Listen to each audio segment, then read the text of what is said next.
Silk Road, started in 2011 by Ross Ulbricht, quickly exploded onto the internet as one of the most notorious marketplaces on the web. This was fueled by its press coverage and its users' word of mouth. The draw of Silk Road, it was an anonymous marketplace where everything, legal or not, could be sold. The Silk Road marketplace is growing, new members are registering, and with them, a team of key moderators begins to emerge. With a growing team comes potential problems, though. As Silk Road thrives, so does the government's investigation. Every new hire creates new risks for Ross and more digital trails that lead back to him. The government's goal? To take down Silk Road. To do that, they need to find Silk Road's creator. What better way to get to Ross than find and arrest someone on his team? That person would have to cooperate with the threat of prison time over their head.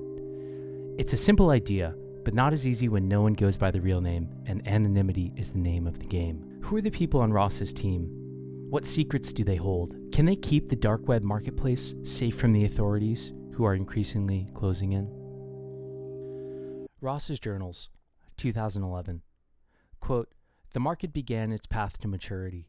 Vendors and buyers forged great relationships. More vendors came to fill in holes in the market. Others competed, and variety, customer service, and professionalism emerged. After making about $100,000 and up to a good $20,000 to $25,000 monthly, I decided it was time to bring in some hired guns to help me take the site to the next level." Throughout Silk Road's massive growth, and up to this point, Ross was still doing everything himself. Tired of doing everything on his own, he decided to expand the Silk Road team. June 18th, 2011, new members began registering accounts on the Silk Road forum, including key figures like Digital Alk, Nomad Bloodbath, Some Young Guy, and Chronic Pain. Here's what Ross thinks of his new staff. Some Young Guy he described as a schmoozer who ultimately turned out to be a waste. Digital Alk, the quote, model employee, enthusiastic, hardworking, and trainable. Utah, a professional who did the job for the money but lacked passion for it. Variety Jones, a key advisor and mentor who helped Ulbricht with technical aspects of Silk Road, security, legal protections, and site management. June 2011. Variety Jones quickly becomes a key advisor for Ross. He quickly earned Ross's trust by spotting critical security flaws in Silk Road.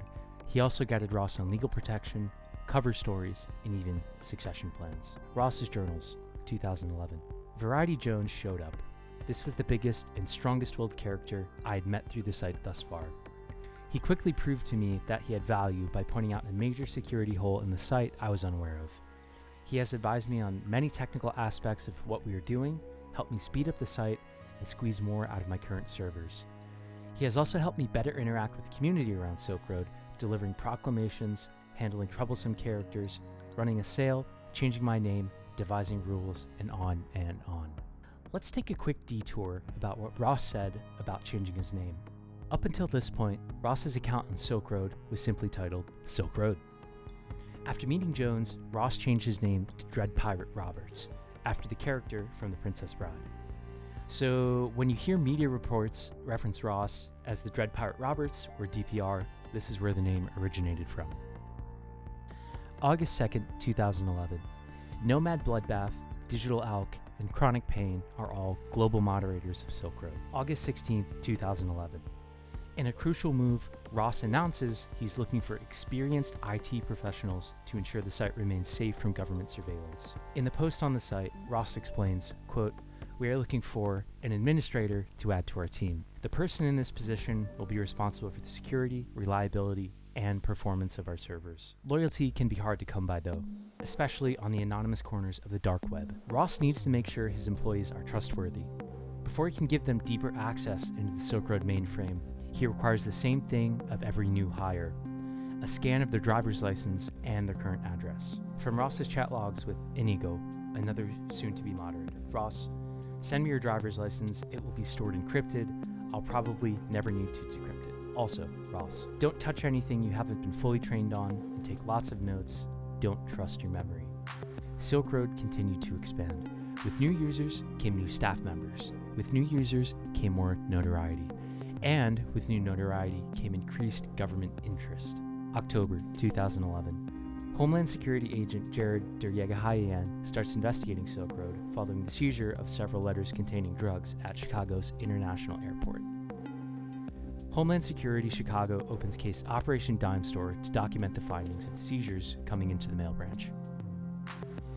In an interview, Agent Duryaghayan explained the situation at O'Hare Airport. "We hadn't seen ecstasy being seized in letter-class mail like that in a long time, since I'd been at O'Hare."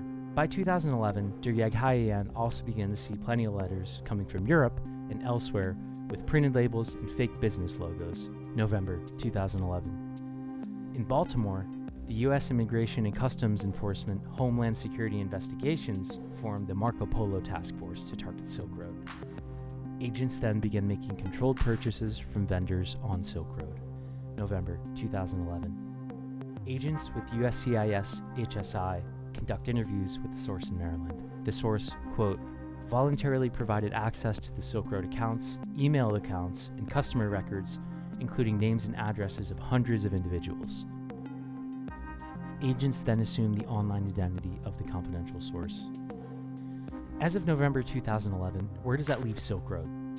Business is good for Ross and his employees. Accounting records of the Silk Road from this time show a total revenue of $200,000 against $60,000 in total expenses. As the word spreads, more users are signing up by the day. Cracks are beginning to show, though. 2 separate government agencies have started their investigation into Silk Road. Controlled deliveries leading to arrests have begun. Things are still a bit murky for the government investigators, though. Flipping a seller's account is a good start, but they need something more.